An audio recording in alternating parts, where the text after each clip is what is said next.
মৌতের কথা স্মরণ করা, যে একদিন এই ব্যস্ততম এই জিন্দিগি আমার স্তব্ধ হয়ে যাবে।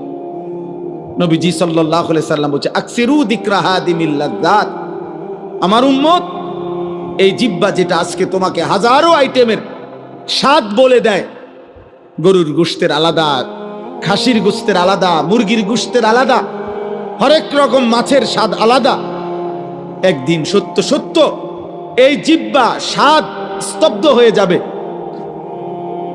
তোমার চোখের পলক, হাতের স্পন্দন, হৃদয়ের স্পন্দন সব ঠান্ডা হয়ে যাবে, স্তব্ধ হয়ে যাবে।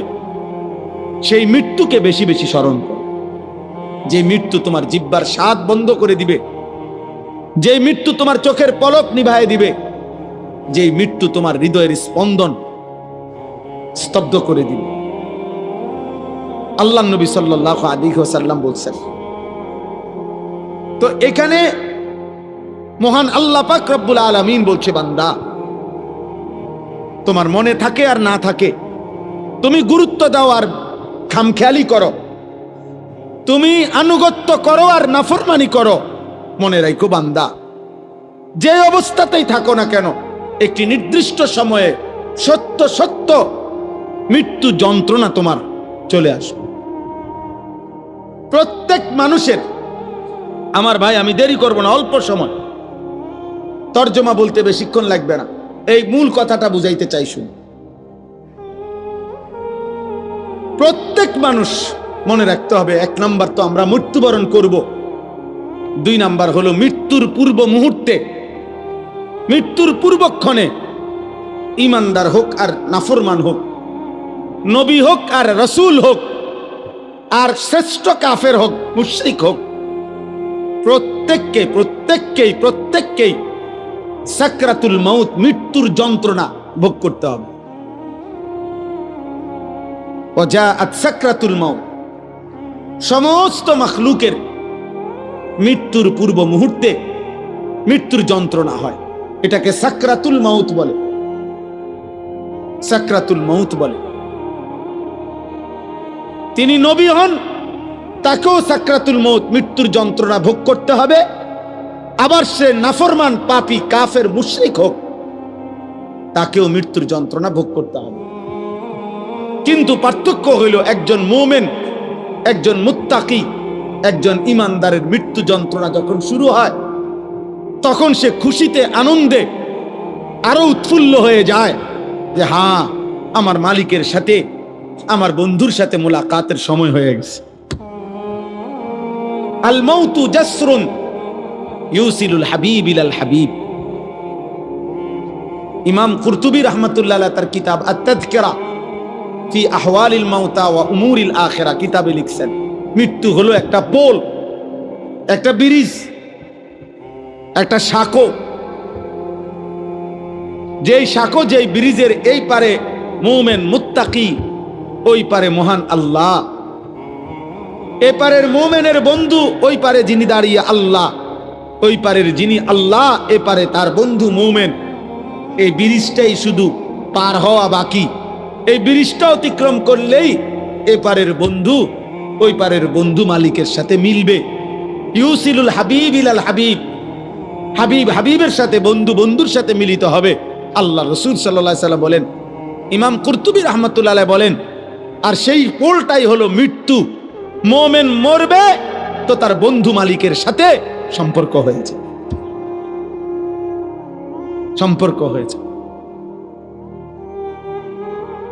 তো মুমিনের সাকরাতুল মউত, মৃত্যু যন্ত্রণা হবে, কিন্তু তার মধ্যে তার উৎফুল্ল, কিন্তু মৃত্যুর যে যন্ত্রণা, কষ্ট, এটা তাকে ভোগ করতে হবে। যত বড় ইমানদারি হোক, তিনি রসুল হোক, তিনি নবী সাল্লাল্লাহু আলাইহি সাল্লাম, তাকেও। এজন্য হাদিসের মধ্যে আছে, বিশুদ্ধ হাদিস, আল্লাহর নবী সাল্লাল্লাহু আলাইহি ওয়াসাল্লামের স্ত্রী আম্মা জান আয়েশা রাদিয়াল্লাহু তাআলা আনহা, তিনি বর্ণনা করছেন, ইন্তেকালের পূর্ব মুহূর্তে নবীজি সাল্লাল্লাহু আলাইহি সাল্লামের যখন মৃত্যু যন্ত্রণা, সাকরাতুল মউত শুরু হয়েছে, আম্মা জান আয়েশা তখন সামনে, আয়েশা রাদিয়াল্লাহু তাআলা আনহার বুকের মধ্যে নবীজির মাথা মোবারক, এই অবস্থায় নবীজি হযরত আয়েশা রাদিয়াল্লাহু তাআলা আনহা বলেন, নবী সাল্লাল্লাহু আলাইহি সাল্লামের কপাল মোবারক ঘামে ভিজে গেছে, আমি একটা বাটির মধ্যে করে পানি এনে দিলাম। আম্মাজান আয়েশা বলেন, বারবার নবীকে দেখছিলাম, আল্লাহ নবী সাল্লাল্লাহু আলাইহি সাল্লাম তার ডান হাত মোবারক ওই পানির মধ্যে ভিজাইতেছে আর কপাল মুছতেছে আর দোয়া করতেছে, আল্লাহুম্মা আইন্নি আলা সাকারাতিল মাউত, আয় আল্লাহ, মৃত্যু যন্ত্রণার এই মুহূর্তে আপনি আমাকে সাহায্য করেন।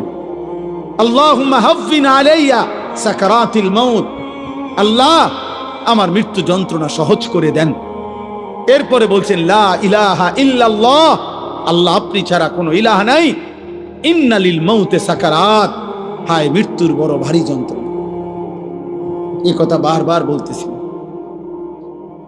অথচ তিনি মুহাম্মদুর রাসূল সাল্লাল্লাহু আলাইহি ওয়াসাল্লাম, অথচ তিনি নিষ্পাপ, তিনি মাসুম, তিনি নিষ্পাপ। অতএব প্রত্যেককেই মৃত্যু যন্ত্রণা ভোগ করতে হবে, ইমানদার হলেও ইমান। কিন্তু ওই যে বললাম, উনার এই যন্ত্রণা হচ্ছে ঠিক আছে, কিন্তু উনার এই যন্ত্রণার মধ্যেই তিনি রব্বুল আলামিনের মুলাকাতের স্বাদ পাচ্ছিলেন। এজন্য ওই হাদিসের মধ্যে এটাও আছে যে নবীজি সাল্লাল্লাহু আলাইহি সাল্লাম এরপরে এই দোয়া এগুলো পয়রা বারবার বলতেছিলেন, বালির রফিকাল আলা, বালির রফিকাল আলা, বরং আল্লাহর সান্নিধ্য, বরং বন্ধুর সান্নিধ্য, বরং বন্ধুর সান্নিধ্য। হাদিসের ব্যাখ্যার মধ্যে আছে, এই বরং বলতেছে কেন? বরং বন্ধুর সান্নিধ্য মানে কি? মানে বুঝাইতেছেন মালাকুল মউত আজরাইল উনাকে বলতেছিলেন, ইয়া রাসূলুল্লাহ, দুনিয়ায় আর কয়দিন থাকবেন নাকি রবের কাছে যাবেন? তা আল্লাহর নবী বলতেছেন, বরং বন্ধুর কাছেই যেতে চাই। কষ্ট হোক, সাকরাতুল মাউত হোক, কিন্তু মুলাকাত চাই মালিকের, মুলাকাত চাই বন্ধুর। এই জন্য আমরা কিতাবে পড়ছি, হযরত ইব্রাহিম আলাইহিস সালাম, উনাকে মালাকুল মউত আজরাইল আসছে, আয়েশা বলছে, আপনার জান কবজ করতে চাই, আপনি অনুমতি দেন। হাদিসের মধ্যে আছে, প্রত্যেক নবীকে মৃত্যুর পূর্বে মালাকুল মউত জানায়, অনুমতি চায়। অনুমতি না নিয়ে কোনো নবীর জান কবজ করা হয় নাই। তো ইব্রাহিম আলাইহিস সালাম বললেন, আজরাইল, আমার একটা ছোট্ট প্রশ্ন আছে আল্লাহর কাছে, তুমি একটু জিগাইয়া আসো। যাও, তুমি জিগাও। তো আজরাইল মালাকুল মউত বলছে, আচ্ছা বলে। তো তুমি গিয়া বলবা আল্লাহর কাছে, আয়াকবিজুল খলিল রুহা খলিলিহি, আল্লাহকে জিজ্ঞাসা করবা গিয়া যে ইব্রাহিম জানতে চাইছে কোন বন্ধু কি বন্ধুর জান কবজ করে? বন্ধু বুঝি বন্ধুরে মাইরে লাই? আমি না আপনার বন্ধু? ইব্রাহিম আলাইহিস সালাম কার বন্ধু? কথা বলে না, আল্লাহর বন্ধু কিনা? তো ইব্রাহিম আলাইহিস সালাম বলতেছে, যাও গিয়া জিগাও, কি বন্ধু এটা? বন্ধু বন্ধুরে মারতে কয়? বন্ধু বুঝি বন্ধুর জান কবজ করে? সুবহানাল্লাহ। আল্লাহ তাআলা তখন বললেন, জিব্রাইল, আরে আজরাইল, মালাকুল মউত, তাহলে এক কাজ করো, তোমারে আমি আরেকটা প্রশ্ন করতেছি ইব্রাহিমকে বলার জন্য, তুমি হেঁটে গিয়া কও, যাও, আবার যাও। তো মালাকুল মউত এসে এবার ইব্রাহিম আলাইহিস সালামকে বললেন, আপনার কথার জবাবে আল্লাহ তাআলাও একটা প্রশ্ন করছেন, আপনি হেটার উত্তর দেন। তো বলছে কি? তো আল্লাহ তাআলা জানতে চাইছেন, আয়াকরাহুল খলিল লিকা খলিলিহি, বন্ধু কি তাহলে বন্ধুর মুলাকাত সাক্ষাৎ চায় না? বন্ধু কি বন্ধুর সাক্ষাৎ পছন্দ করে না? তাইলে ইব্রাহিম আলাইহিস সালাম বুঝছে, হায় হায়, এ তো মারা না, এ তো বন্ধুর মুলাকাত, এ তো মৃত্যু না রে, এ তো আমার সেই মালিকের মুলাকাত। পুরাটা জীবন আমি যার জন্য পরীক্ষা দিছি, যার জন্য আমি নমরুদের আগুনের কুণ্ডলিতে পড়লাম, যার জন্য আমার জীবনটা নবীদের মধ্যে সবচেয়ে বেশি অঞ্চল ছাড়ছে, হিজরত করছেন, এলাকা ছাড়ছে বেশি ইব্রাহিম আলাইহিস সালাম। তো সে তো বন্ধুর মুলাকাত। এজন্য দোস্ত, প্রথমে কথাটা বুঝাইতে চাইলাম যে মৃত্যুর যন্ত্রণা প্রত্যেকের হবে, বাকি মোমেন, মুত্তাকি, ইমানদার তার মৃত্যু যন্ত্রণা তার আনন্দের বিষয়। কষ্ট হচ্ছে ঠিক আছে, কিন্তু আনন্দ হচ্ছে যে আমার রবের মুলাকাত। এবার তার বিপরীতে দোস্ত, তার বিপরীতে সাকারাতুল মউত যদি কোনো নাফরমানের শুরু হয়, পাপী, তো তাফসীরের মধ্যে আছে প্রত্যেক মানুষকেই তো বললাম মৃত্যু যন্ত্রণা ভোগ করতে হবে। আজকে নওজোয়ান, এই তোমাদের কাছে আমার বিশেষ কথা এটা, একটু শুধু ইনসাফের সাথে শোনো। কষ্ট করছো ভাই, অনেক সদ্য ওলামারা বয়ান করছেন, তাফসীরের মধ্যে আছে এক টানা 900 বছর ধরে নেন কোন ব্যক্তি এই পৃথিবীতে হায়াত পাইছে, আর 900 বছর 950 বছর হায়াত পাওয়া এই পৃথিবীতে কারো উদাহরণ আসেনি? নাই। কে? নূহ আলাইহিস সালাম। কথা বলে না? তাহলে এই পৃথিবীতে 950 বছর বাঁচার উদাহরণ আছে কিনা? তো উদাহরণ তো আছে, আদম আলাইহিস সালাম।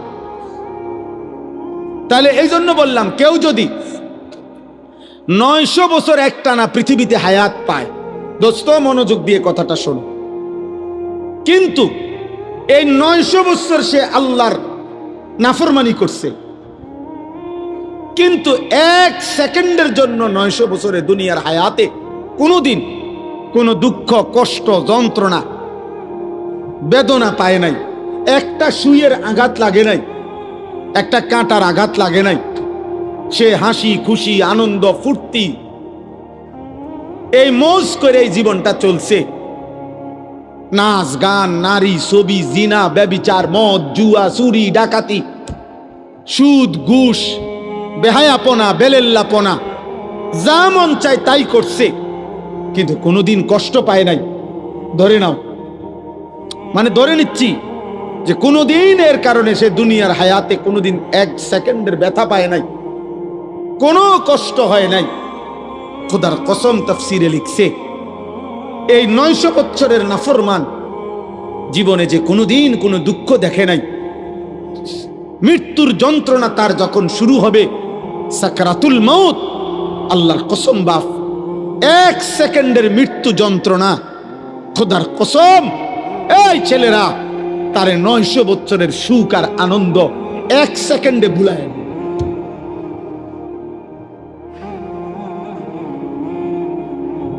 কবরের আযাব পরে, জাহান্নামের আযাব পরে, হাসরের আযাব দোস্ত আমার পরে, এগুলা তো আছে সামনে, কিন্তু 1 সেকেন্ডের মৃত্যুর যন্ত্রণা এখনো জান কবজ হয় নাই, শুধু মৃত্যুর যন্ত্রণা শুরু হয়েছে। নাফরমান 1 সেকেন্ডের মৃত্যু যন্ত্রণায় 1000 বছরের আনন্দ ভুলে যাবে, আর কোনোদিন মনে পড়বে না তার যে জীবনে সে কোনোদিন সুখ দেখছে কিনা, সুখ দেখেছে কিনা।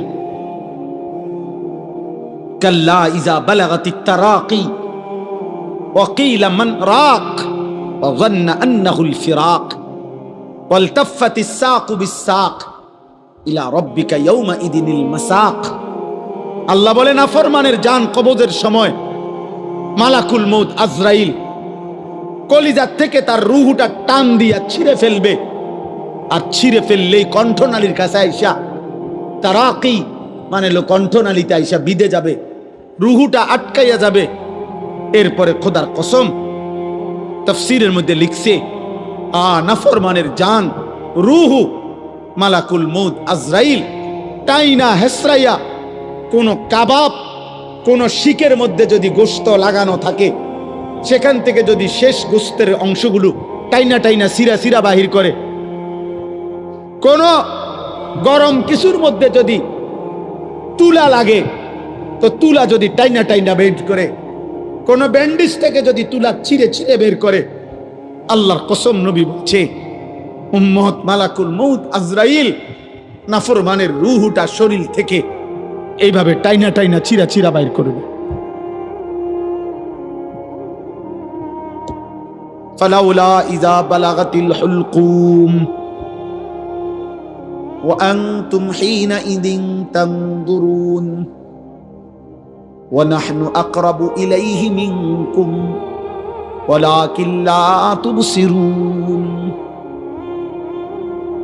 ফালাউলা ইন কুনতুম গায়রা মাদিনিন তারজিউনাহা ইন কুনতুম সাদিকিন।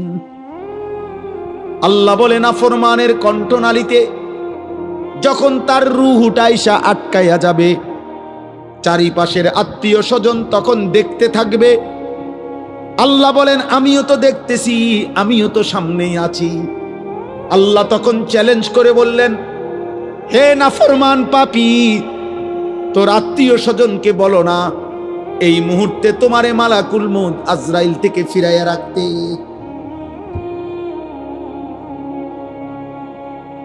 অতএব প্রিয় ভাইয়া, কবরের আযাব তো সামনে, জাহান্নামের আযাব তো সামনে। এক সেকেন্ডের মৃত্যু যন্ত্রণাও তো তুমি সহ্য করতে পারতা না। হযরত আমর ইবনুল আস রাদিয়াল্লাহু তাআলা আনহু, নবীজির বিখ্যাত সাহাবী, ওনাকে বলা হয়েছিল মৃত্যুর পূর্বে ওনার ছেলে, উনি ঈমানদার, উনি সাহাবী, ওনার ছেলে আব্দুল্লাহ ইবনে আমর ইবনুল আস, উনিও সাহাবী। ছেলে বলতেছিলেন মৃত্যুর পূর্বে, আব্বা আপনার কাছে এই মুহূর্তে, শেষ মুহূর্তে মৃত্যু যন্ত্রণা কেমন মনে হইতেছে?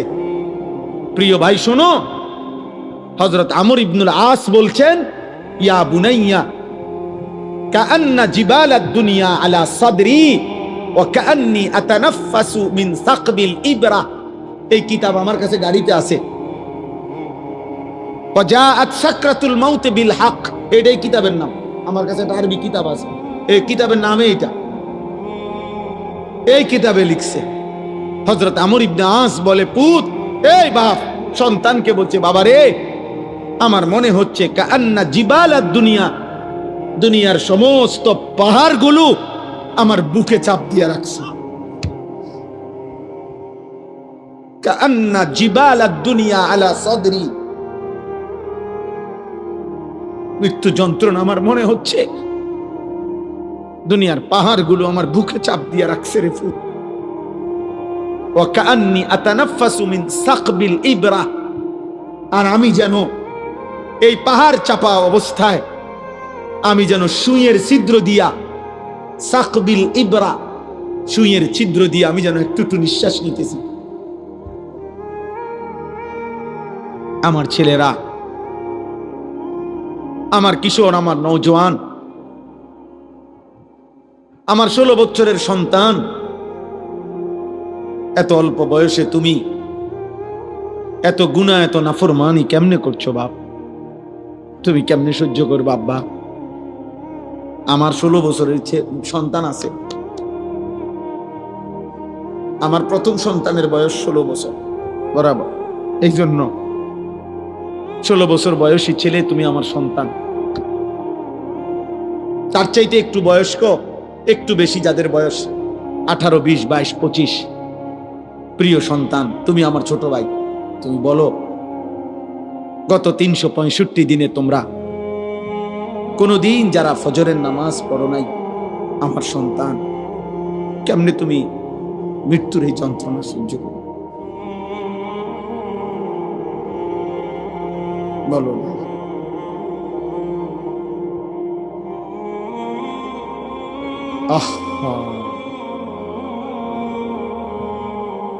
হ্যাঁ, সারা রাত যারা মোবাইলে নারী দেখো, ছবি দেখো, উলঙ্গ দৃশ্য দেখো,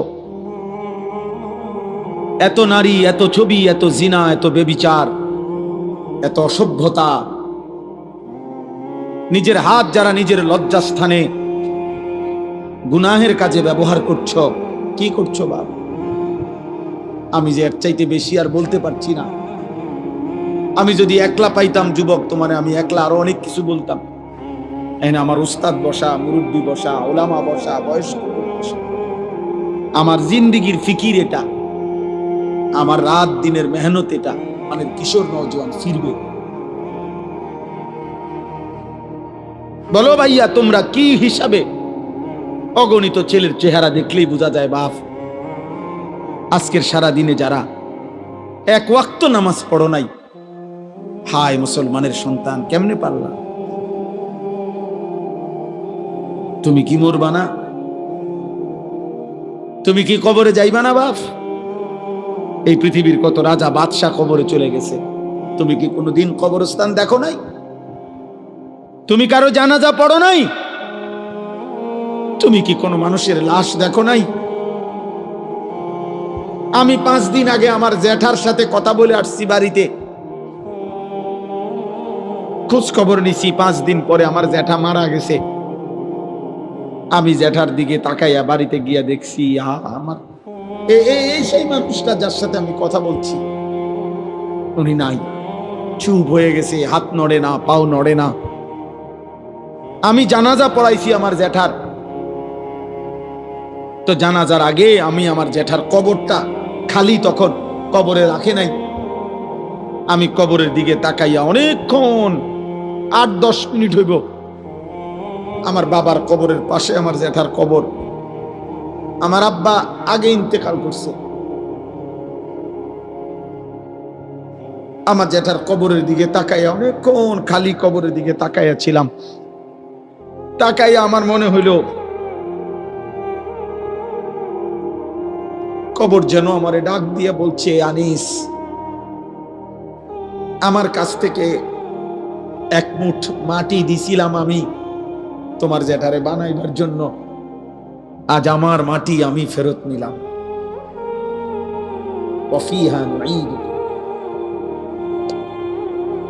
নওজোয়ান, তোমার মাটি মাটির কাছে ফেরত চলে যাবে। তুমি মাটি ছাড়া আর কিছু না। তোমার এই চোখ, নাক, কান, হাত, পাও, হ্যাঁ, এটা চোখ, নাক, কান, মাটি, ওই মাটির টুকরা। ওয়ালাকাদ খালাকনাল ইনসানা মিন সুলালাতিন মিন তিন। আল্লাহ বলছে শুকনো মাটি থেকে, ঠনঠনে মাটি, আমি সেখান থেকে মানুষকে সৃষ্টি করেছি। তুমি মাটির একটা টুকরা ছাড়া আর কিছু না। আর মাটির এক টুকরা এত অহংকার করা এত বড় মালিকের সামনে সাজে না রে বাপ, উচিত না, উচিত না। এত বড় মালিকের নাফরমানি করছো কেমনে? কোরআনুল কারীম আল্লাহ নাজিল করছে 30 পারা। এতগুলো কথা আল্লাহ কোরআনে বলছে, 30 পারা নবীর জবান দিয়ে বলাইছে। 23টা বছর কোরআন শরীফে আছে, ফাবি আইয়ি হাদিসিন বাদাহু ইউমিনুন। আল্লাহ বলছে, বান্দা বল না রে, আমি আর কেমনে বললে, আর কোন কথা বললে, আর কতবার বললে বান্দা তুমি আমার কথা মেনে নিতা? এই নাফরমান, এই বেনামাজি, দাঁড়া, এখন দাঁড়া। ফজরের নামাজ পড়ো না যারা, গত 1 বছর ধরে হাইওয়ান মুসলমানের বাচ্চা এত নিকৃষ্ট হয়?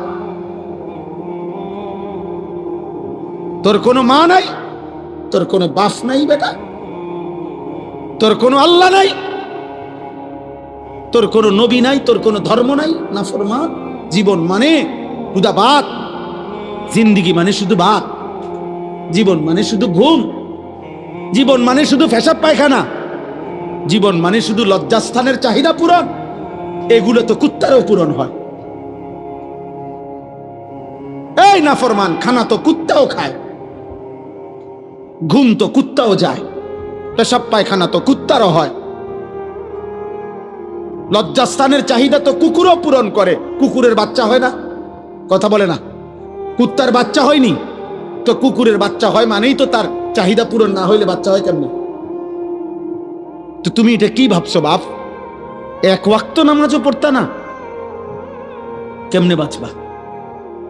ফাকাইফা তাত্তাকুনা ইন কাফারতুম ইয়াওমান ইয়াজালুল বিলদানা শিবা। আল্লাহ বলে, বান্দারে আমার, কেমনে রে বান্দা এত নাফরমানি করছো? আল্লাহ বলে, সেদিন হাসরের দিন আমার বান্দা কেমনে রে বাঁচবা বান্দা? এত নাফরমানি, এত মিথ্যা, এত চুরি, এত জিনা। এক মুমিন মুসলমান দাবি করে 30 বছর ধরে সুদ খাও। মুসলমান বুঝি 30 বছর সুদ খায়? মুসলমান কেমনে 30 বছর নাচ গান দেখে? মুসলমানের মা, মুসলমানের বোন কেমনে 20 বছর ধরে বেপর্দা, মুসলমানের ঘরে কেমনে প্রত্যেক দিন নাটক সিনেমা নর্তকীর ছবি চলে, নাটক সিনেমা চলে।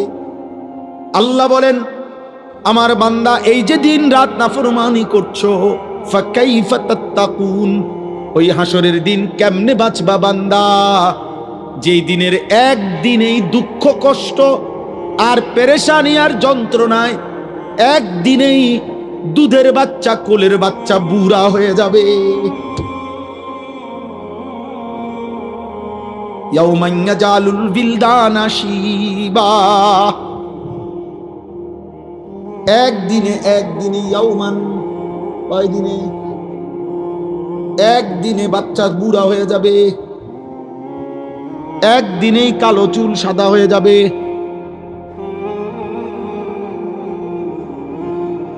খামখেয়ালি করো না বাপ, শেষ কথা শেষ।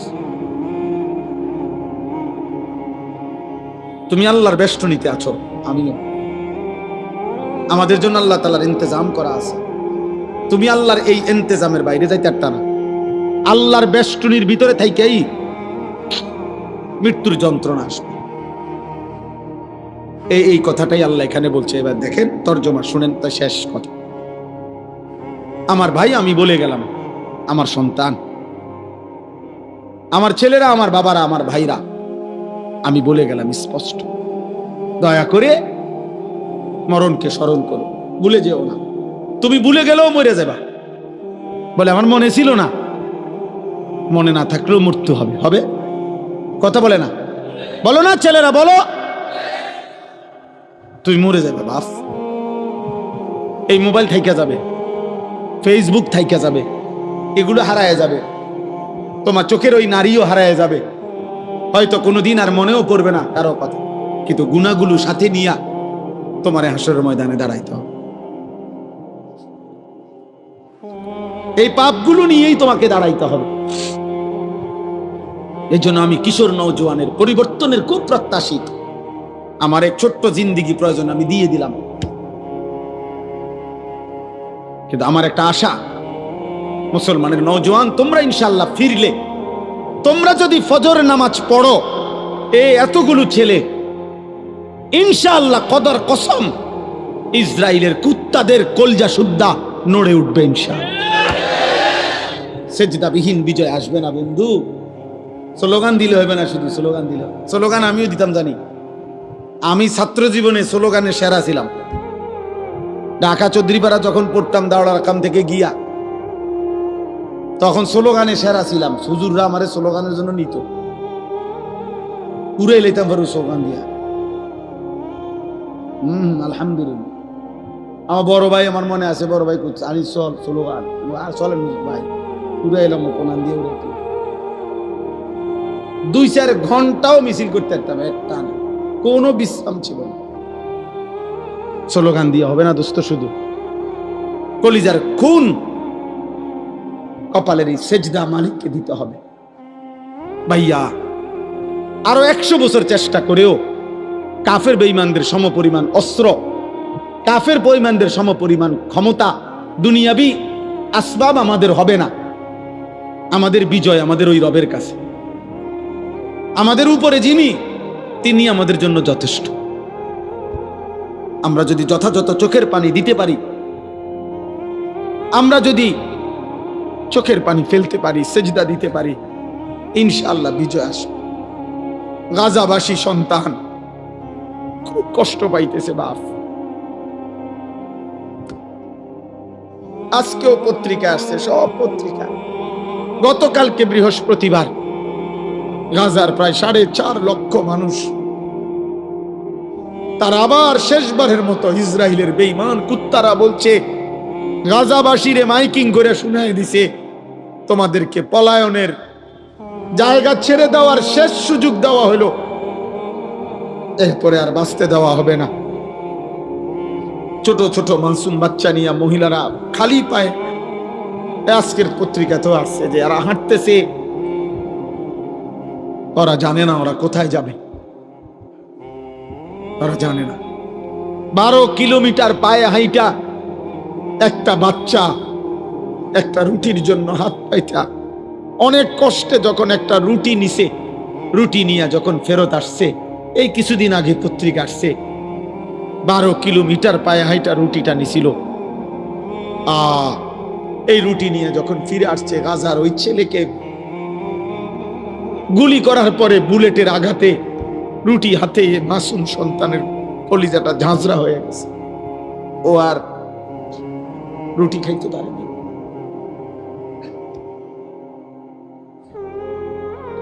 আর তোমরা নারী দেখো, ছবি দেখো, তোমরা আর সেজদা দিও না, তোমরা উলঙ্গ দৃশ্যই দেখো।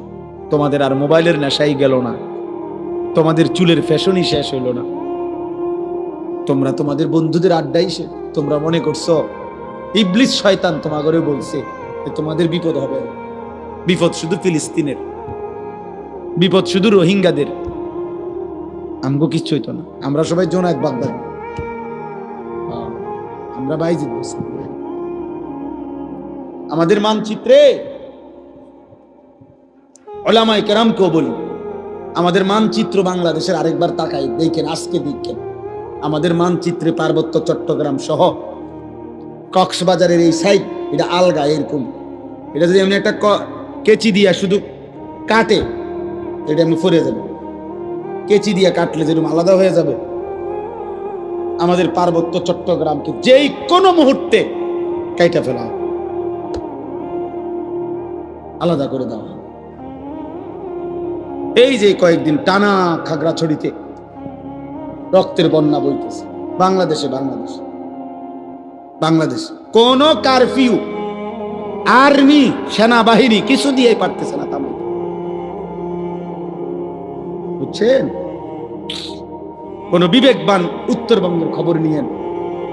রংপুর জেলার, রংপুর বিভাগের 8টি জেলাতে কসম খোদার প্রতিদিন মুসলমান খ্রিস্টান হইতেছে। আমি নিজে গত বছর এক চিল্লা পুরা 40 দিন দিনাজপুর ছিলাম, 40 দিন ছিলাম। আমি রন্ধ্রে রন্ধ্রে আমার গাড়িটা দিয়া, আমার গাড়ি সহ চিল্লা দিছি, ড্রাইভার সহ পুরাটা জেলা চষে বেড়াইছে, 3 জেলা অনবরত দৌড়াইছে 40 দিন। হুজুর আলহামদুলিল্লাহ 63টা জামাত কাকরাইল আসছে, 950 মানুষ আল্লাহ রাস্তায় বেরিয়েছে আলহামদুলিল্লাহ। কিন্তু আমি দেখছি সেখানে অগণিত, শুধু দিনাজপুর জেলাতে 500-র উপরে ছোট বড় গির্জা এবং চার্চ আছে। আমি এবার রমজানের ঈদের পরে 2 দিন কুড়িগ্রাম লালমনিরহাট সফর করছিলাম। সেখানে আমি নিজ চোখে দেখছি, কসম খোদার, এমন 2 ভাইকে দাওয়াত দিছি, তারা খ্রিস্ট ধর্ম প্রচার করে, তারা আগে মুসলমান ছিল। আশ্চর্যের কথা হলো 2 জনের মধ্যে এক ভাই 7 বছর মসজিদে ইমামতি করে,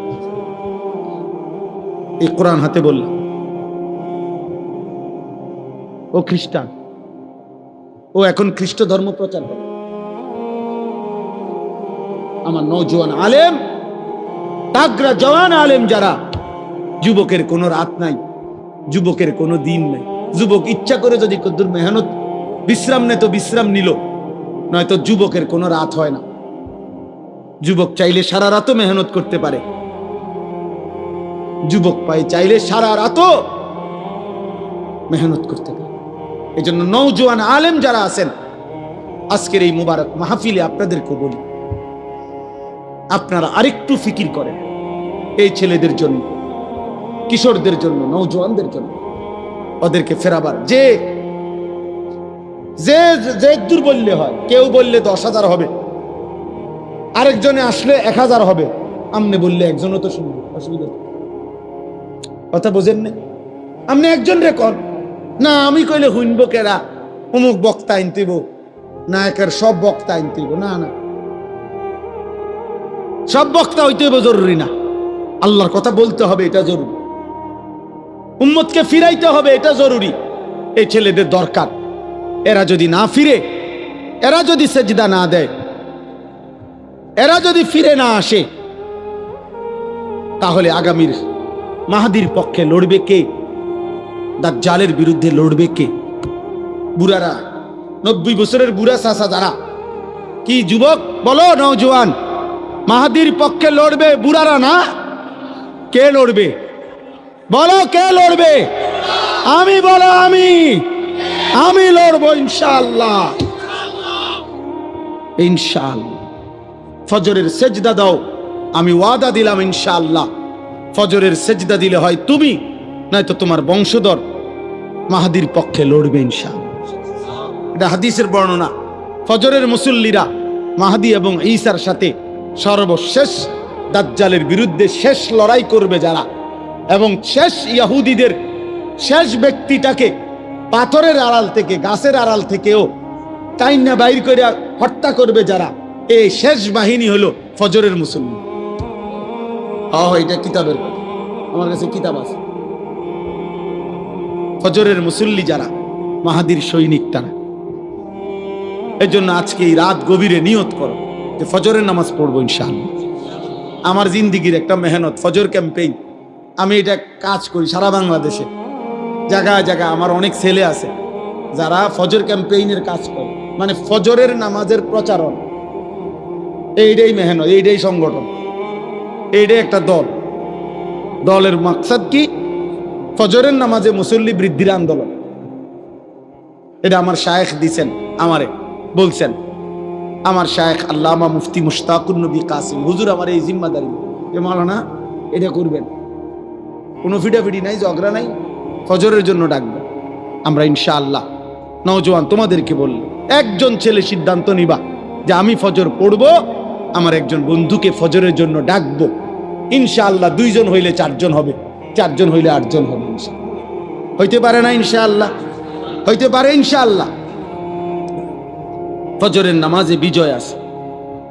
ফাল মুগীরাতি সুবহা, আল্লাহ তাআলা বলছে যুদ্ধের ঘোড়া দুশমনের উপরে আক্রমণ করে ফজরের ওয়াক্তে। ফাল মুগীরাতি সুবহা ওয়াল আদিয়াতি যবহা ফাল মুরিয়াতি কদহা। এইটাও মজা। চলেন, রাত হয়ে গেছে। ওয়ালাকাদ খালাকনাল ইনসানা ওয়া না'লামু মা তুওয়াসবিসু বিহি নাফসু। এই আমি শেষ তরজমা বলি। আল্লাহ বলেন, বান্দা আমি মানুষকে সৃষ্টি করেছি। 2, আল্লাহ বলেন অন্তরের গভীরে যা আছে, তোমার অন্তরের যত কুমন্ত্রণা, গুনাহের মন্ত্রণা, ওয়াসওয়াসা, অন্তরের ভিতরে যা, আমি সেটাও জানি। তাহলে বাইরের গুলা জানেনি, কথা বলে না। হাত দিয়ে, চোখ দিয়ে, কান দিয়ে, নাক দিয়ে গুনাহ হইলে আল্লাহ জানেনি। আল্লাহ বলছে আমি অন্তরের ভিতরে যেটা, সেটাও জানি। 3, ওয়া নাহনু আকরাবু ইলাইহি মিন হাবলিল ওয়ারিদ। আল্লাহ তাআলা বলে, বান্দা তোমার শিরা উপশিরা, শরীরের উপরে পশম, এরপরে চামড়া, এরপরে গোশত, এরপরে রক্ত। এই রক্ত সঞ্চালন হয় শরীরের মধ্যে। কতগুলো শিরা উপশিরা আছে যেগুলোর মাধ্যমে স্যালাইনের তারের মতো সারা দেহে রক্ত সঞ্চালন হয়। এগুলার কোনো একটা কোনা, একটা রগ ছিঁড়ে গেলে পুরা দেহের রক্তের সার্কুলেশন বন্ধ হয়ে যাবে, কিছুক্ষণ পরে লোকটা মারা যাবে। এইটারে বলে ওয়ারিদ। এই যেই রগগুলোর মাধ্যমে, ওই উপরের এগুলো না, রক্তের সাথে মিশ্রিত যেই রগগুলোর মাধ্যমে মানুষের দেহে রক্ত সঞ্চালন হয়, শিরা উপশিরা, আল্লাহ তাআলা বলেন ওইগুলো তোমার দেহের ভিতরে যত কাছে, আমি আল্লাহ তোমার তার চাইতে বেশি কাছে। ওয়া নাহনু আকরাবু ইলাইহি মিন হাবলিল ওয়ারিদ। আমি বান্দা তার চাইতে কাছে। ওমা তাকুনু ফি শা'নিন ওমা তাতলু মিনহু মিন কুরআনিন ওয়ালা তা'মালুনা মিন আমালিন ইল্লা কুন্না আলাইকুম শুহুদান। আল্লাহ বলে, বান্দা তুমি যখন যেখানেই থাকো না কেন, আমার কোরআন যেটুকুই পড়ো না কেন, তুমি যেই আমলই করো না কেন, বান্দা যখন তা করতে থাকো, আমি আল্লাহ তোমার সামনেই থাকি। ইয তুফিদুনা ফীহ, আমি আছি তো বান্দা। আয়াহসাবু আল্লাম ইয়ারাহু আহাদ। আল্লাহ বলে, বান্দা আমার বান্দা কি ভেবেছে তাকে কেউ দেখে না, আমগরে কেউ দেখে না। দেখে না একে, আরো জোরে বলো, আরো জোরে বলো, জোরসে বলো, আল্লাহ। ইদ ইয়াতালাক্কাল মুতালাক্কিয়ানি আনিল ইয়ামিনি ওয়া আনিশ শিমালি কাঈদ। আল্লাহ বলেন আমি তো আছি বান্দা, সাথে সাথে ডানে বামে 24 ঘন্টা দুইজন ফেরেশতা আছে, আছে কিনা? মা ইয়ালফিজু মিন কাউলিন ইল্লা লাদাইহি রাকিবুন আতীদ।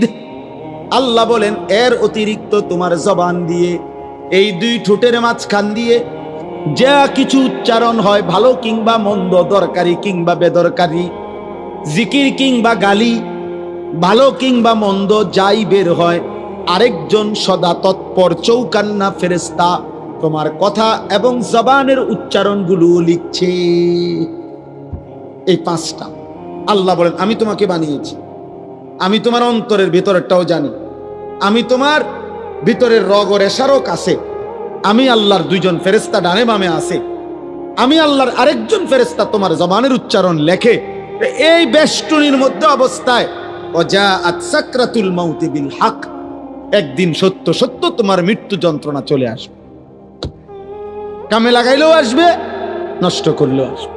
যালিকা মা কুনতা মিনহু তাহিদ, এই মৃত্যু থেকেই তুমি পলায়ন করেছিলে। অতএব আল্লাহ বলেন তুমি কামে লাগাও আর নষ্ট করো, তুমি হায়াত আমলে কাটাও আর নাফরমানিতে কাটাও, আমার এই প্রহরা, আমার এই ব্যবস্থাপনা, আমার ফেরেশতাদের এই লেখনী, আমার জবানের এই ফেরেশতার এই লিখনির মাঝখান দিয়েই তোমার এই মৃত্যু যন্ত্রণা শুরু হবে। আর তুমি মরে যাবা, কবরে যাবা, একদিন হাসরের ময়দানে তোমার এই জিন্দিগির ভালো কিংবা মন্দের হিসাব হবে। আর তুমি তখন জানতে পারবা যে তোমার জিন্দিগি কি করা উচিত ছিল, কি করা উচিত ছিল না। কিন্তু সেদিন বুঝবা, লাভ হবে। হবে কথা বলে না হবে? ইয়াউমা ইযিন ইয়াতাযাক্কারুল ইনসান ওয়া আন্না লাহুদ যিকরা। আল্লাহ বলেন সেদিন সব মনে পড়বে, কিন্তু মনে পড়ে কি লাভ হবে? এই জন্য রাত গভীরে আমি অনুরোধ করলাম সবাই আমরা ইনশাআল্লাহ দিন মানব, আল্লাহকে মানব, ঠিক আছে ইনশাআল্লাহ? 5 ওয়াক্ত নামাজ পড়বো তো ইনশাআল্লাহ? ফজরের নামাজ, ফজরের নামাজ আলাদাভাবে বলেন, ফজরের নামাজ কোন নামাজ? ফজরের। রাসূলুল্লাহ সাল্লাল্লাহু আলাইহি সাল্লামের একটা সুন্নাত আমল করার চেষ্টা করো। উঠো না ভাই, দোয়া করে ওঠো। রাসূলুল্লাহ সাল্লাল্লাহু আলাইহি সাল্লামের একটা সুন্নাত জীবনটা সাজাইবার চেষ্টা করা। নবীজির একটি সুন্নাত দামি। আমি ব্যক্তিগতভাবে প্রতিদিন বাংলাদেশের একজন শ্রেষ্ঠ বুজুর্গ, বাংলাদেশের একজন অন্যতম বুজুর্গ, গাজীপুর কাপাসিয়ার হযরত অধ্যক্ষ মিজানুর রহমান চৌধুরী হযরতের এই কিতাব তালিমুস সুন্নাহ, বাংলা ভাষায় নবীজির সুন্নাতের উপরে পরিপূর্ণ বৃহৎ প্রায় 650 পৃষ্ঠার একটা কিতাব, যেখানে নবীজির সমস্ত সুন্নাত আছে। আমি ইচ্ছা করে হযরতের কাছ থেকে এগুলো আনাইয়া বিক্রি করি। আমার সাদা গাড়িতে 400 টাকা মূল্যে এটা বিক্রি হয়। অর্থ হইল উম্মতের ঘরে ঘরে নবীজির সুন্নাতের একটা বই পৌঁছুক, এটা আমার একটা দিলের তামান্না, দিলের একটা আশা। এই জন্য যাওয়ার পথে যাদের সুযোগ হয়, নবীজির সুন্নাত, সকল সুন্নাত ছোট বড় এই কিতাবের মধ্যে আছে। প্রায় 650 পৃষ্ঠা ব্যাপী একটা বই, 400 টাকা মূল্যে। যার সুযোগ হয় যাওয়ার সময় কিনে নেওয়ার চেষ্টা করবেন। আল্লাহ তাআলা আমাদের সবাইকে তৌফিক দেন। আল্লাহ তাআলা এই মাদ্রাসা কবুল করেন। আজকের এই বর্ণাঢ্য আয়োজন আল্লাহ তাআলা বরকত দান করেন। কিশোর নওজোয়ান তোমরা আগামীর ইসলামের জন্য ভাববা, আল্লাহ তোমাদেরকে তৌফিক দান করেন, আমিন। প্রিয় ভাই, আসলে বাস্তবতা হলো মোবাইল হাতে ধরে বয়ান শুনলে দিল জমে না। মূলত আল্লাহর কথা শুনে পরিবর্তনের জন্য শতভাগ মনোযোগ জরুরি। কোরআনুল কারীমের মধ্যে আল্লাহ তাআলা বারবার এই কথাটা বলছে, ফাসতামিউ লাহু ওয়া আনসিতু। আমার কোরআন যখন পড়া হয় মনোযোগ দিয়ে শোনো এবং চুপ থাকো। মুসা আলাইহিস সালামকে আল্লাহ তাআলা বলছেন, ওয়া আনা ইখতারতুকা ফাসতামি' লিমা ইউহা। যে মূসা তুর পাহাড়ে যে তোমাকে এনেছি আমি আল্লাহই বাছাই করেছি, অতএব আমার ওয়াহি, আমার কথা মনোযোগ দিয়ে শোনো। ফাস্তামি'। কোরআনুল কারীমে আল্লাহ তাআলা বলছে ফাবাশশির ইবাদ আল্লাযীনা ইয়াসতামিউনাল কাওলা ফায়াত্তাবিউনা আহসানা। হে নবী, আপনি আমার ওই বান্দাদেরকে জান্নাতের সুসংবাদ দিয়ে দেন যারা মনোযোগ দিয়ে কথা শুনে, অতঃপর কোরআন সুন্নাহর অনুসরণ করে। তাইলে আল্লাহ তাআলা বিভিন্নভাবে এই কথাটা উল্লেখ করেছেন মনোযোগের জন্য। এজন্য যত বেশি মনোযোগ, আন্তরিকতা, আগ্রহ দিয়ে আল্লাহর কথা শুনবে, তো ধীরে ধীরে জিন্দেগি পরিবর্তন হবে, ধীরে ধীরে বদলাবে। লাআল্লাকুম তুরহামুন, আল্লাহ ওয়াদা দিছে, যদি মনোযোগ দিয়ে শোনো এবং চুপ থাকো তো তোমাদের উপরে আল্লাহর রহমত বর্ষিত হবে। আর তাফসীরের মধ্যে আছে রহমত বর্ষিত হবে মানে হলো তৌফিকুত তাআ, আল্লাহ তাআলা ওই কথাগুলোর উপরে আমল করার তৌফিক দিবে। এই আমল করার তৌফিক পাওয়া, আল্লাহর কথা শুনবার পর আমলের সুযোগ হওয়া, এটা হলো রহমত, এটা হলো ইলম। এমনিতে শুধু জানা, এগুলো অনেকেই জানে, কিন্তু আমলের তৌফিক হওয়া, আমলে বাস্তবায়ন হওয়া, এটা রহমত, এটা ইলম। ইলম তখনই ইলম হয় যখন তা আমলে পরিণত হয়। আর নাই তো এটাকে বলা হয় মালুমাত। এমনি কিছু বিষয় জানে, মনে করেন গত 10 বছরও যে কোনোদিন 5 ওয়াক্ত নামাজ পড়ে নাই, তারেও যদি জিজ্ঞাসা করেন এমন মুসলমানকে যে নামাজ কয় ওয়াক্ত, তো সে কি বলবে? 12 ওয়াক্ত। কয় ওয়াক্ত? না না, হে কি বলবে মনে হয়? ও 5 ওয়াক্তই বলবে। তাহলে এটা হেও জানে, নামাজ যে 5 ওয়াক্ত এটা সেও জানে, কিন্তু এটা এলেম না, এটা মালুমাত, এটা তার একটা অর্জিত জ্ঞান, এমনি জানে। আর আজকে 30 বছর যাবত যে সুদ খায় এমন একজন মুসলমানকে জিজ্ঞাসা করে দেখেন যে ভাই সুদ খাওয়া কি, সে কি বলবে? মুস্তাহাব। কি তো এটা তো হেও জানে, হারাম করে নিজেই তো জানে হারাম, ও তো নিজেই বলতেছে হারাম, তাহলে এটা তো সেও জানে, কিন্তু এটা এলেম না। এলেম তখনই এলেম হয় যখন তা আমলে পরিণত হয়। মুফতি শফি রহমতুল্লাহ আলাই এ কথা বলছে। তো এই জন্য বললাম, আমলে পরিণত হওয়ার জন্য, আমলের তৌফিক পাওয়ার জন্য, রহমত পাওয়ার জন্য আল্লাহর কথা মনোযোগ দিয়ে শুনতে হবে। একজন বিশ্ববিখ্যাত বুজুর্গ ছিলেন, ইমাম ছিলেন হাদিসের জগতে, ইমামুল জারহ ওয়া তা'দীলদের অন্যতম সুফিয়ান ইবনে উয়াইনা রাহমাতুল্লাহি আলাইহি। তিনি বলছেন 5টি জিনিস একসাথে হলে এলেম পূর্ণ হয়। 1 নম্বর আল ইস্তিমা, মনোযোগ দিয়ে শোনা। 2 নম্বর আল ফাহমু, বুঝতে চেষ্টা করা, কি বললো আমি বুঝলাম কিনা। 3 নম্বর আল হিফজু, মুখস্থ করা। 4 নম্বর আল আমালু, আমলে পরিণত করা। 5 নম্বর আন নাশরু, অন্যের কাছে পৌঁছিয়ে দাও। মনোযোগ দিয়ে শোনা, বুঝতে চেষ্টা করা, মুখস্থ করা, আমলে পরিণত করা, অন্যের কাছে পৌঁছিয়ে দেওয়া, এই 5টা একত্র হলে ইলম পূর্ণ হয়।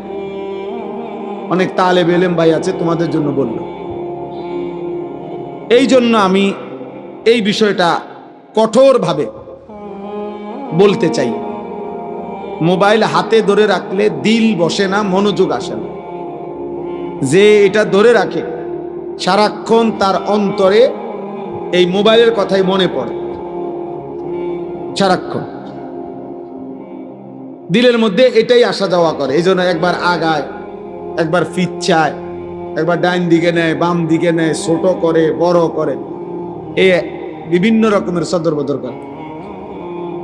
হ্যাঁ হ্যাঁ, বাস্তব, এটা পরীক্ষিত কথা। ফলে ওই বেচারার সারাক্ষণ ফিকির এটা নিয়ে। এখন কারো মোবাইলের মধ্যে যদি 1,00,000 ওয়াজ থাকে, সুন্দর করে ক্লিয়ার সাউন্ড, ক্লিয়ার আওয়াজ, ক্লিয়ার পুরা আওয়াজ, মনে করেন এমন 10,000 না 10 লাখ ওয়াজ আছে, তো তার কবর রাজা মাফ তো লাভ হলো কি? লাভ কি হলো? এর জন্য হাকিমুল উম্মত মুজাদ্দিদুল মিল্লাত হযরত মাওলানা শাহ আশরাফ আলী থানভী রাহমাতুল্লাহি আলাইহি বলছেন, মানুষের অন্তর, মানুষের দিল একই মুহূর্তে দুই জিনিস একই মুহূর্তে ভাবতে পারে না। এটা মনোবিজ্ঞানেরও কথা। অন্তর একসাথে দুই জিনিস ভাবে না, একটা সরাইয়া আরেকটা ভাবতে হয়। এজন্য মোবাইলের ভাবনা যদি দিলের মধ্যে বসে থাকে, তো নিজের ভাবনা আর আসবে না, নিজের কোনো অনুভূতি জাগবে না। এই জন্য দোস্ত, আমি আবারও অনুরোধ করছি, একজনও হাতে মোবাইল ধরে ভিডিও বা রেকর্ড করার চেষ্টা না করে। যার অসুবিধা হয় চলে গেলে ভালো। আমি আবারও বলছি, যেহেতু আমি নির্বাচনের জনসভা না, আমি কোনো প্রার্থীও না, ভোট চাইতে আসি নাই,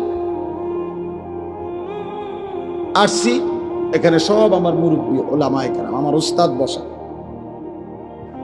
হুজুর আমার সরাসরি উস্তাদ, আজকের মাহফিলের যিনি সভাপতি, এই এলাকার কৃতি সন্তান, ব্রাহ্মণবাড়িয়ার হাজারো লাখো ওলামায়ে কেরামের হৃদয়ের মানুষ, সারা দেশের ওলামায়ে কেরাম যাকে ভালোবাসেন, হযরত মাওলানা আলী আজম সাহেব হুজুর আমার সরাসরি উস্তাদ, আমি দারুল আলকাবেরই ছাত্র।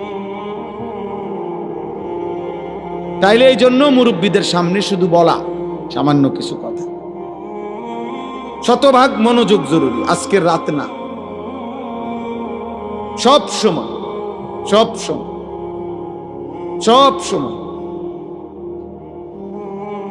এরপরে আমি যে বললাম, আমার কথা হইল বিকট আওয়াজে ঠিক বলে ওঠা, আর তখন পাশের 10 জনে হাসে, মানে অন্যরা হাসে দিছে ঠিক। এটা কি ধরনের কথা হলো? এটা তো একটা ফালতু আওয়াজ হলো, এটা তো ভদ্রতা হলো না। অন্যরা যদি হাসিয়াই দেয় তত বুঝাই গেল এটা মস্কারি করা হলো, এটা তো এক ধরনের তামাশা করা হলো। এই জন্য এটা জরুরি বুঝা। অনর্থক এতটা বিকট আওয়াজ করা কোনো প্রয়োজন নেই। স্বাভাবিক ঠিক বললে কোনো গুনাহ নাই, কিন্তু স্বাভাবিক আওয়াজে বললাম। রাসূলুল্লাহ সাল্লাল্লাহু আলাইহি ওয়াসাল্লাম বলছেন একদিন সাহাবাদেরকে, তোমরা কোনো বধির যে কানে শোনে না এমন কোনো মালিককে ডাকো না, আবার যে তোমাদের থেকে দূরে এমন কাউকেও ডাকো না। এজন্য আমরা আখলাক শিখা দরকার। শুধু একজন হুজুর দেখতে আসলাম তামসা, এটা হলে হবে না ভাই। প্রিয় কিশোর নওজোয়ান সবাইরে বলি, জনপ্রিয়তা এটা একটা ধোঁকা। জনপ্রিয়তা ধোঁকা। কারো জনপ্রিয়তা দ্বারা বক্তারও কোনো ফায়দা নাই, শ্রোতারও কোনো ফায়দা নেই, কোনো লাভ নেই। মনে করেন আমারে 1 কোটি মানুষ চিনে, একেবারে সারা বাংলাদেশের 10 কোটি মানুষ আমারে চিনে, তো আমার কবর রাজা মাফ তো আর লাভ হলো কি? তো আমি এই জনপ্রিয়তা দিয়ে করবো কি? আর একটা ছেলে ভাবো ভাই, যে মনে করেন আমারে চিনে 10 লাখ মানুষ, 1 কোটি মানুষ আমারে চিনে, তো এতে তোমার লাভ কি? আমারে চিনলে তোমার কিতা? তুমি লাফাও কিতা? চিনে আমারে ফাল মার দি তুমি। কথা বুঝছেন না?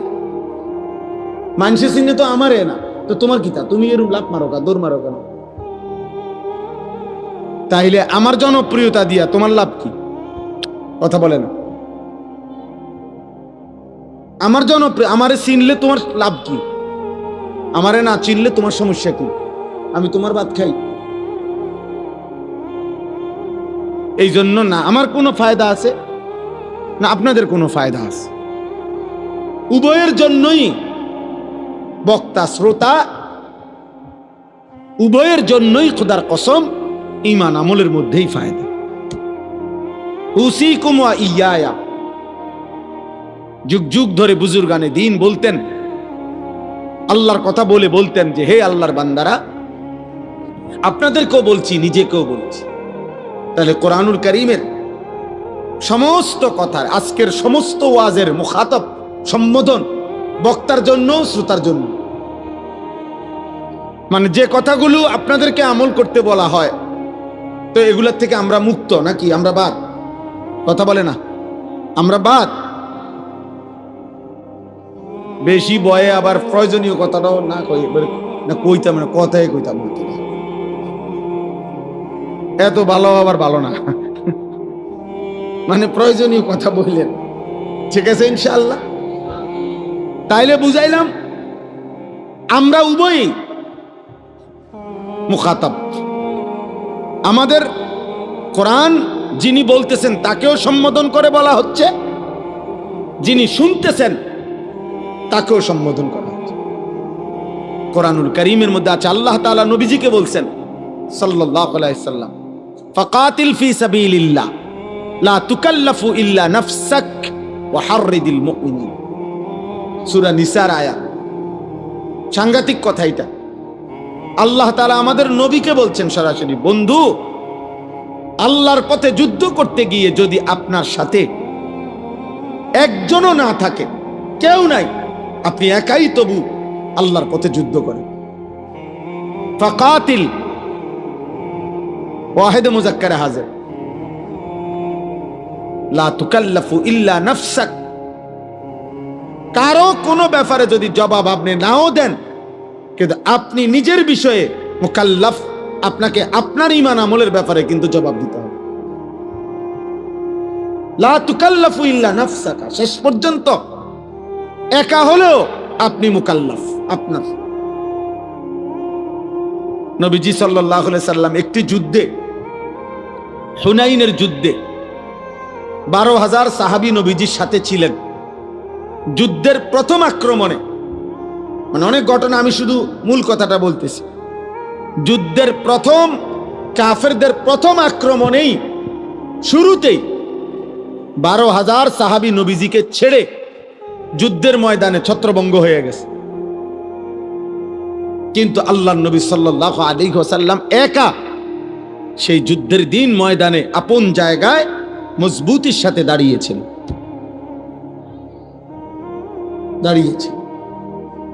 তাহলে সেদিন যদি নবী বলতেন, আল্লাহ 12,000 সাহাবী আমার চলে গেছে, সরে গেছে দেখা আমিও দৌড় দিছি, আল্লাহ বলবে না বন্ধু, আপনি এটার হিসাব দেন আগে, আপনি দৌড় দিলেন কেন?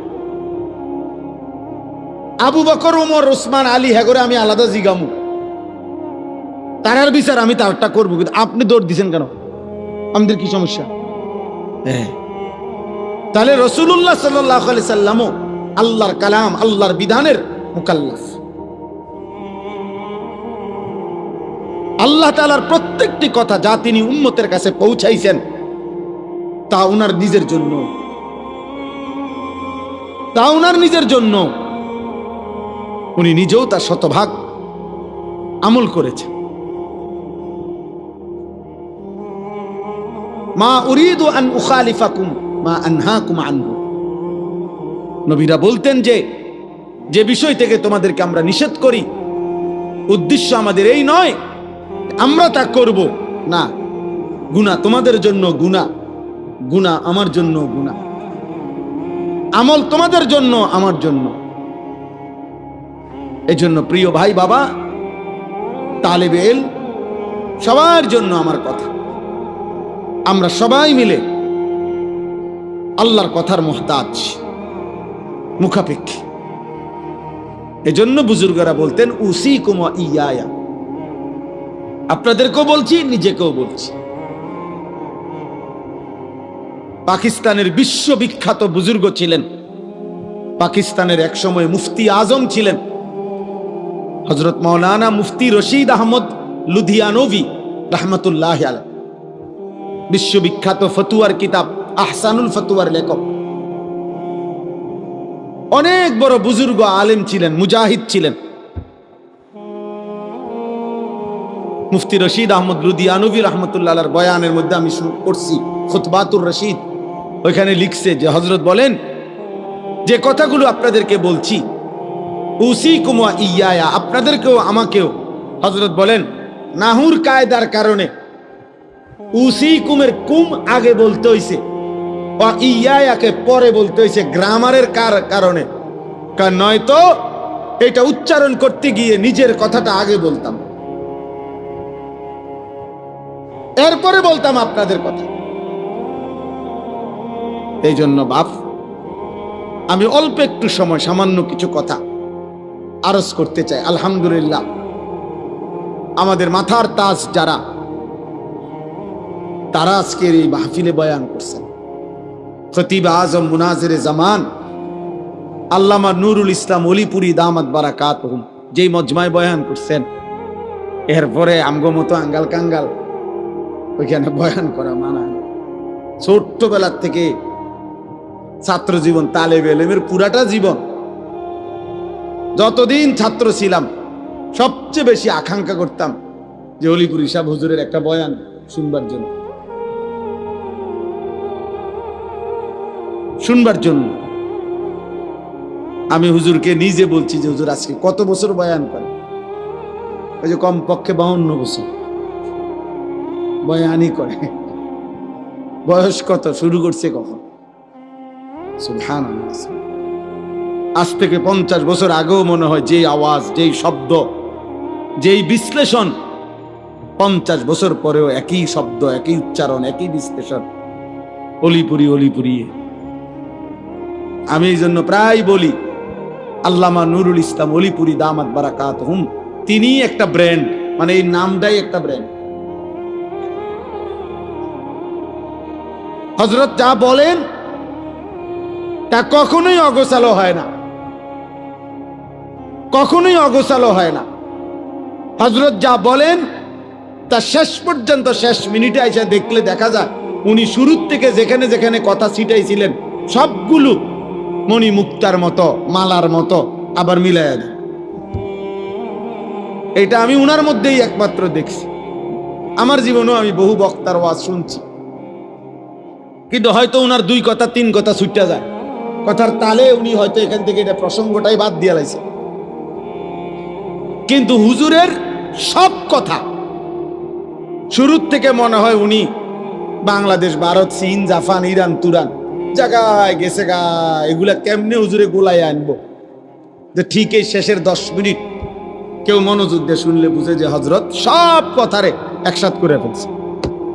আল্লাহ তাআলা এমন মহান ব্যক্তিকে আমাদের মাথার উপরে আফিয়তের সাথে দীর্ঘায়িত করে।